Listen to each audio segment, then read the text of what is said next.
another episode of Here Lies the Metal Quick Music Reviews. Too many notes. Quick Music Reviews. What do we got today? What do we have today? What is this? This can't be. You're the one who introduced this This part. can't be. We have Isengard. How would you say that? Forgive me ahead of time.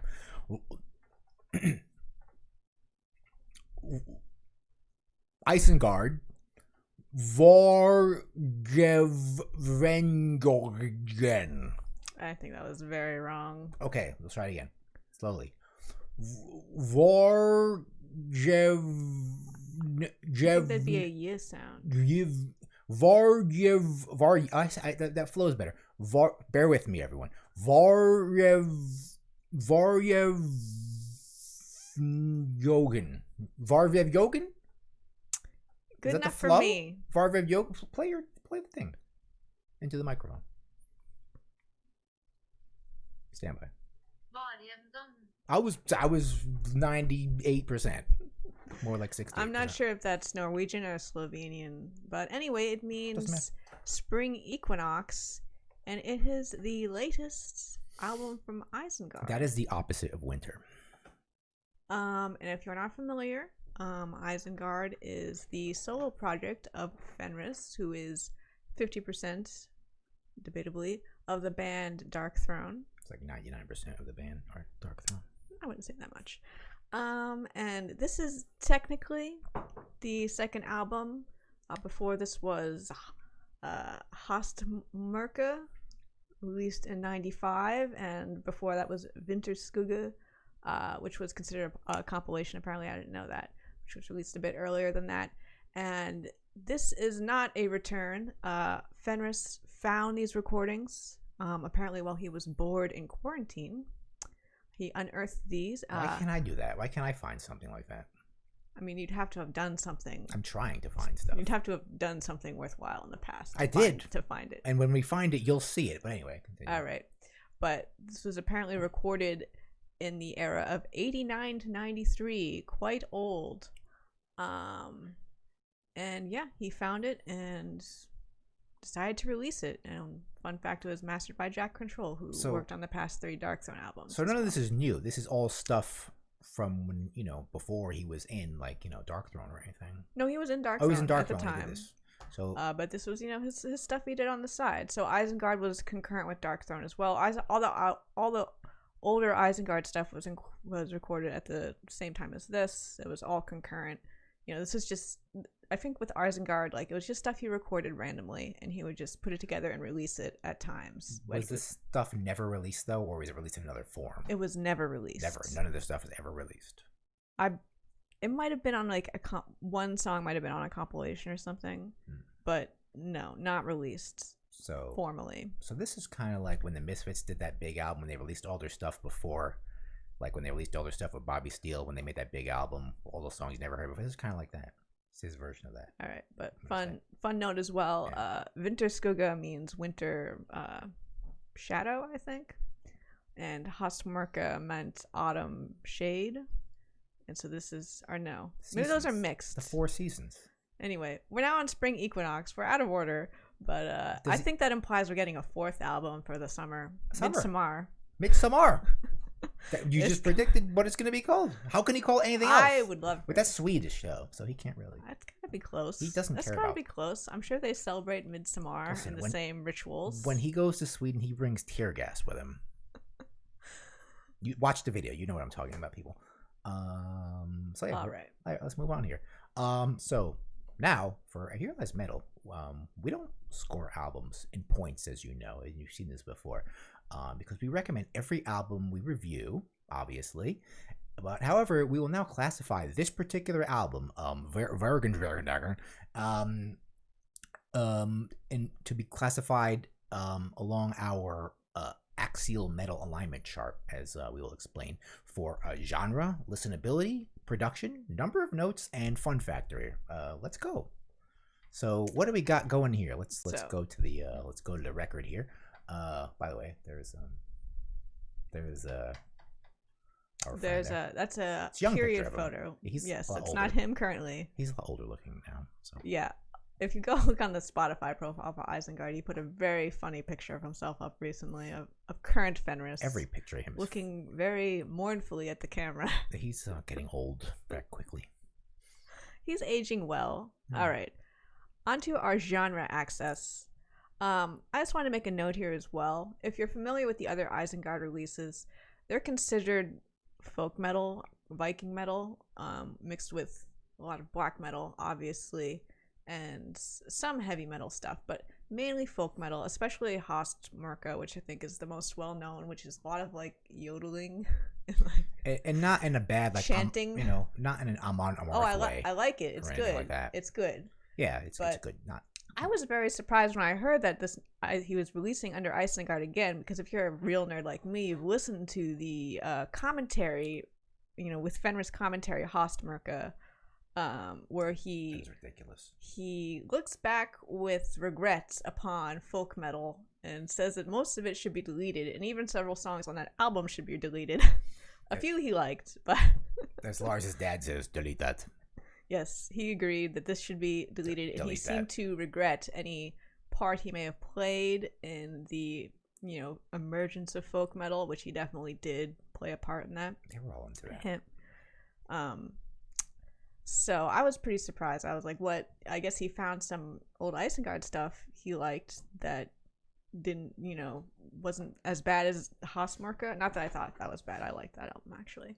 But, I also read it was going to be heavy metal doom, which if you're as familiar with Fenris's work as we are over here, he's obviously very into heavy metal. The past 3 Darkthrone albums have been very heavy metal. And he also had some kind of very doomy, he was a doomy split released under Fenris Red Planet. And hearing this now, I'm surprised. This is very Fenris Red Planet. This is doom. This is proto heavy metal doom. Very much, and probably recorded along with the Fenris Red Planet stuff, but that was only 4 songs he did on that split. So I'm gonna guess he released it under Eisengard just because there were more releases under that name. Like, there's nothing really to Fenris Red Planet other than 4 songs he released once. Fenris is one of those guys that is like, I mean, obviously a lot of guys like him probably like the same kind of music. They're probably influenced, but he's the only one to really practice it. Like, the other guys are pretty just more hardcore on their black metal. They don't really deviate from that. Like, but he just was like, hey, I like this, cheesy kind of like, sounding, and he'll just make that and completely deviate from the theme. I just want to make that note there because, like, if anyone was like really into Eisengard and the folk stuff he did, like, this is a huge departure from that. But if you were into Fenris Red Planet, this is what it is. This is Fenris Red Planet, basically. So yes, proto heavy metal doom. On the true scale here, like, it's obviously not true because he's dipping into a few different genres. He's going heavy metal, he's going doom, he's got some like stoner riffs on here. He goes into some very basic speed metal as well at times, and he even has a very punky hardcore song, Rock a Million. So he kind of goes in and out. I would say actually even the first song, Dragonfly, Proceed Upon the Journey, it kind of starts out with a black metal vibe. It doesn't stay there very long, and it ends very heavy metal. It's kind of like we're leaving black metal. We're experimenting here. I think these songs are a cross section of like all of his influences, and he's just showing you all of it. Yes, so it's everything. Like, especially like if you're familiar with Darkthrone at that time, early 90s, it was very true. It'd be a fucking 1 on the scale here. True Norwegian black metal. For sure. True with a V. And this is like the opposite, where he is just like noodling with mashing together these various heavy metal styles that he enjoys a lot. He's not innovating on those styles, and he's bringing them down to a very bare, basic level. But yeah, he's doing his own thing within a style, which is why he's getting a 3 on our axis here. He's in the middle. Yeah. He's doing his own thing within the genres. But yes, his vocal style here, he doesn't do any of the chanting. Are all the vocals his? Yes. So they're very dynamic because, like, at one point he sounds like the dude from Budgie, and another point he'll sound like something else, and then he gets like wails really well. I found his styling kind of like between Uriah Heep and Pentagram. Yeah, it's definitely Uriah Heep. Definitely loves King Diamond as well, but I think he's not on the level of King Diamond. He sounds more like Uriah Heep on the Wailing. Yeah, I feel there's Uriah Heep. There's definitely like early Judas Priest in there. It's like King Diamond, early Judas. Well, Merciful Fate, not really King Diamond. Like Uriah Heep. It's like there's clearly like all the stuff he loved, like that he growing up. Yeah, but his stoner, his like doom vocal is very Pentagram. It's early doom. It's like a second generation doom. Like I feel like he's making fun of the Pentagram guy. I don't know if he would even have heard of him though at that point. It was in right. like early 90s. Yeah. Anyone that was into Pentagram like originally knew about them back then. Okay. All the cool and I'm people. sure Fenriz knew. All the cool people if it was possible to know, yes. I'm sure Fenriz knew. The cool people knew about him back then. But yes, so this is a lot of fun. Like he's had vocals like this. Say he hasn't sung on Darkthrone since the Underground Resistance, but he had some like shrieking on that album as well. Is that where he needs the tear gas for the Underground Resistance? Right. You need that for Sweden. Yeah, you just for Sweden. Yeah, when you're traveling into Sweden. All right. And that hardcore vocal he pulls out on Rock a Million is the first time I'd heard that as well. But there's no yodeling, there's no Viking chants on this album, and there's no black metal vocal for sure. No. So it's not doing that at all. But I mean, Fenriz very rarely does a black metal vocal anyway. Yeah. He had done it on a past Isengard though. But yeah, listening to this, you can definitely tell why it was never included on any of the other Isengard albums, because it does not fit. Like this is very consistent, despite us saying he's mixing genres. Like the album is a consistent feel, and it's definitely separate and very apart from Hostmerka and Vinterskugga. All right. So you said it sounds like proto doom to you. Yeah, it sounds like the next generation of like bands that came out after Black Sabbath. Like right after Black Sabbath came out by like 71, 72, everyone was doing that sound. Like bands like Necromandus or even like Pentagram or like even like Budgie, bands like that. Like everyone like sounded like that all of a sudden. Like everyone sounded like Black Sabbath all of a sudden, and that's what he kind of sound. That's what it reminds me of, like that sound. All right. Listenability. This is a very listenable album. It is approachable. It is friendly. It's got catchy riffs, catchy vocal melodies. It is not oppressive in the least. No. It's not frightening and cold. It's got these very evocative guitar lines and vocal melodies at points, especially on the song A Shape in the Dark. Another catchy song, Floating with the Ancient Tide. Very Uriah Heep vibes for me on that one as well. Yeah, I think a lot of this is just Uriah Heep. He loves Uriah Heep. Yeah, he's very open. Yeah, about maybe it's that. not really like the Budgie guy. It's just Uriah Heep sound. Like, whenever he talks about his childhood influences, he always goes to receiving a Uriah Heep album from his uncle. I can't remember the Uriah Heep guy's name. The guy that died. I forget his name. I can't remember his name, but. And it even goes into a groovy psychedelic kind of section on Slash at the Sun. Hey man, it's groove in here. He likes everything. He likes everything, but it's all very nice. This is like all of the nice things that Fenriz likes, because obviously he loves black metal and he loves thrash, but he doesn't have any like anything that's hard to listen to on this album. This is all like the pleasant influences, the rock and roll, the heavy metal. I think most of his influences are pleasant. Like, is he really into any like extreme stuff? Really? Does he ever? Really he mentions stuff? Loving Slayer and loving obviously nice. Bathory and Venom. Those aren't really extreme. I mean, like like really just oppressive. That stuff didn't exist back then. That was the most extreme that existed. So. There was no death metal to listen to. Yeah, but he like Possessed. Like that's like it's how much more extreme does it get? I guess than that? Back then. I mean, it was grindcore back then, I guess, but otherwise, yeah, I guess that's really the limit of it. But what about today? I wonder if he likes any like garbage today. Like, no. Yeah, he probably is too old for that. Fenriz is a master of good taste. Yeah, right. He doesn't like any of this crap today. All right. Moving on to production value. This is the father of Fisher-Price production. Yeah, him and like Varg kind of. Yeah. This was recorded on his infamous setup of Necrohell Studios, which is his living room with a Fisher-Price recorder. With a 4-track. Yeah. He recorded, Transylvanian Hunger on this. I think he recorded Panzerfaust on this. He recorded all the other Isengard stuff in that. Panzerfaust. That's very edgy right there. Now it's edgy. It wasn't really back then maybe. Yeah. So he recorded all the previous Eisengard on this as well. It's, his classic antisocial setup, doing everything himself, recording everything himself, with only 4 tracks, being creative. So we do have to call it a 1 for rock bottom production. Yeah, it's pretty good. It's pretty scratchy at parts. I mean, his regular albums aren't much more higher quality. Like they're not much higher.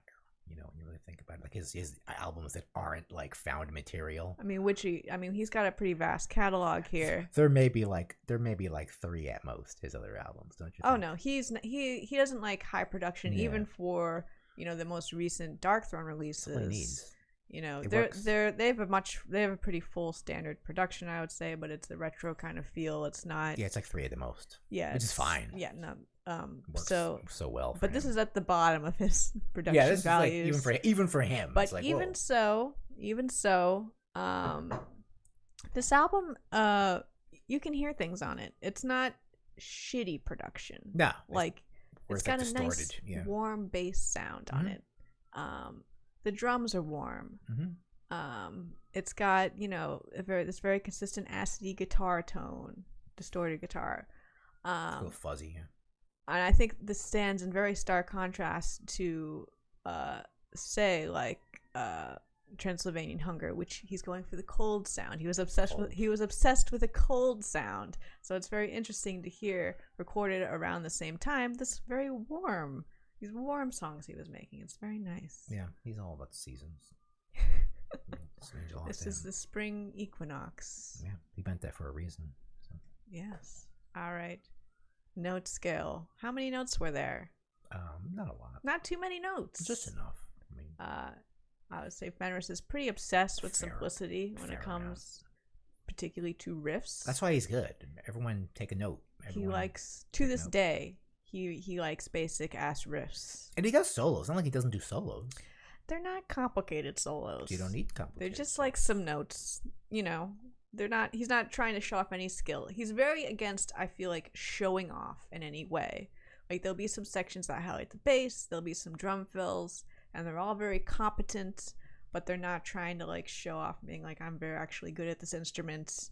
Like, I'm sure he's actually very good at drums, and I know he likes playing, he views himself as a bass player as well. He does not view himself as a guitar player, but he obviously can play guitar. Does he usually play the guitar, or does the other guy play the guitar? On Darkthrone, Ted plays the guitar. Leave that to Ted. And I think Fenriz has only been playing drums recently. Yeah, he's always been a drummer. But he used to play bass on Darkthrone as well at points. Oh, okay. I always thought he was a guitarist. No, he's a bass player. Okay. He's a drummer. Yeah, I know he's a drummer, but I thought he was playing guitar as well. I didn't know he was. He might play some riffs on the albums. I don't know, but he's a drummer. Any solo you hear on Darkthrone is coming from Nocturno Culto. Okay. But yes, we've got some, again, groovy bass, swingy drumming, not showing off at any point, though. No. It sounds a little loose at points, but he put this together himself on a 4-track, and he clearly does not give a shit if it's not perfect. Doesn't matter. It doesn't have to be perfect. It doesn't have to be good. It's about being metal, and it's about capturing a feel. Everyone appreciates Fenriz. Things that he does. No one hates Fenriz. Who can be like, this guy sucks? Who has ever said that? Fun scale, obviously this album is a number 1 for fun. It has an intro track. Highly approve of this intro track. I don't often like intro tracks, but it's just some noises where he goes, what does he do? Ooh. But first, he goes, cults. Yes. Metal. Ooh. Is literally shout That's out. all you need to know. It's a shout out to Tommy G. Obviously. Baby. I mean, he loves his ooze. He's got that everywhere, across his whole catalog, every band he's been in. I mean, Tommy G. Warrior, you don't have a trademark on that. Other people could do it. Well, it's always a tribute. It's a guttural sound. But cult metal, Tommy G. Warrior, is all you need to know about this album. That's the perfect intro. Yeah. You can tell he's just, again, before I said he's noodling with genres he likes, and he's having a great time, and you can tell. This whole album is just kind of dripping in personality. You can tell he's having fun. He loves what he's doing. He loves this music. He's like it's like a tribute album. What about that Solar Winds thing? Talk about that Solar Winds thing. What Solar Winds? That Solar Winds song. What is that? That was weird. But it's not, it's kind of an acoustic little ditty at the end. Psychedelic. It's very psychedelic. It's something kind like Hawkwind would do or something. It's pretty hippie. It's pretty hippy dippy. Just looking at the song titles, just give you a really. He's talking about the final song, the Solar Winds mantra. That was just that's just a song. It's very non-standard. Yes, but other songs like Slash at the Sun answers the question, does Fenris get high? The answer is yes. Of course. This is a very high song. My favorite part on that song, I literally laughed out loud, is like at the 5-minute mark. After this kind of drawn out psychedelic, tasteful psychedelic. It's not like woo out there. It's just like some bass stuff. But he brings the riff back, and when the riff comes back. Riff comes back when you make that face. And then he brings the riff back, and Fenris says, "What you're thinking?" He goes like, "Ah, yes." That's what you say. Yes. And then he screams. He goes, "When they drop that fat riff." And again, highly, Fenris, funny guy, high personality marks here. You just have to. And if you don't enjoy this, like, I don't know who you are. Like, I don't like you, honestly. If you don't enjoy this, so maybe you're really serious and you like really serious metal bands. If you can't loosen up enough to enjoy this, some people can. Even if you I like really good music that's technically proficient. What band you think today someone would that wouldn't like this? Someone that would be a fan of what band, fill in the blank, might not like this? What do you think? What's the first thing that comes to mind? I mean, obviously someone who's not into heavy metal, but someone that isn't heavy metal. Or really into the really shitty heavy metal, or metalcore, wouldn't like heavy really metal. High production metalcore. You'd be like, high production stuff. Yeah. What about an extreme metal? What if who would not like this? Someone into what band? Maybe somebody into I don't know. Well, I don't think actually people who like black metal would like this. True black, yeah, necessarily true, really hardcore black metal people. Yeah. Actually, I think when I was looking today at the Metal Archives, there's one review on this thing. It's 9% from someone who likes original Isengard. Just doesn't get it. Well, they're this isn't folk metal. This isn't, this is totally different. And it's yes, I think, he would have been more consistent if he released it under the Fenris Red Planet name, because this is Fenris Red Planet. This is not Isengard. This is Fenris Red Planet. So anyone who was looking for more Isengard is going to be disappointed. But yeah, that's who's not going to like it, is people they constrain things. I think people that comment on our podcast probably wouldn't like this. They probably won't like it. Well, I don't like them. That find everything I do offensive. But it is also interesting as well, because if you listen to interviews with Fenris about this period, when he talks about Darkthrone, and he talks about how militant he was about the black metal in Darkthrone and keeping it and how he wanted to release just pure black metal at that time. But here he is, he's got an outlet for all this other music he likes, and this is the outlet that we never got to see. Yeah, when you do black metal, you're probably not allowed to do this stuff. If you deviate from that, they'll probably just yell at you or stab you 50 times or something. There was Scene Fenris, where he was a pure black metal guy, and then in his living room, this is what he did. I think in Europe they just take these scenes so much more seriously. I don't like the death metal people in Florida ever did anything. As uptight as you think they might be, or crazy as they might be, I don't think they ever took a scene that seriously. But then again, who knows? What if one of those guys just went and played something else? They pretty much stuck to their music. Anyway, in conclusion, I'm very happy Fenris found this. This is a very nice album to listen to in these trying times. It's very laid back and very pleasant and very fun and very enjoyable. Yeah. And like I said, it's not new, but it's new. It's not new, but it's new. It's not new, but it's new. That's why we're reviewing it. So it's new. We've never heard it before. No one ever besides Fenris has. He might as well record them last month, because first time we're hearing He them. very well could have. We wouldn't have been able to tell. Right, he might have been lying. He's I just totally recorded these right now. I don't know. I believe him. I believe him for the record. Anyway, Isengard. Vårjevndøgn. Yes, that word. You can play it again. I'm not saying it again. You could just one more. Well, stand by, everyone. This is how you say it. That's how you say it. So just like that. I said that. That was my voice. Yeah, that's that's how we say it. But anyway, fenriz found a lot of stuff, and maybe Maladigs will find stuff that I did in the 1990s. I've been looking, and there's a lot of stuff that you want to see of mine that I did in the 1990s. And when I find it, I will share it with you, no matter what it is. You will see it too. Is that it? That's a threat. That's it. It's not a threat. It's for your entertainment. Totally. I totally promise. Yeah. I said my ending. If you have anything else to That's say. it. No, this is a good album, people. So it's back to the basics. Stop with this complicated stuff. This is real music. Fenriz knows where the music is, and it comes out of him, and it's been coming out of him for a long time. So trust him, and go back down to the grassroots sometimes. Okay. And that is all for this review. We will see you next time for the next review. We will keep the reviews coming since there's a lot of music constantly coming, so we'll try to review it. Okay? Goodbye.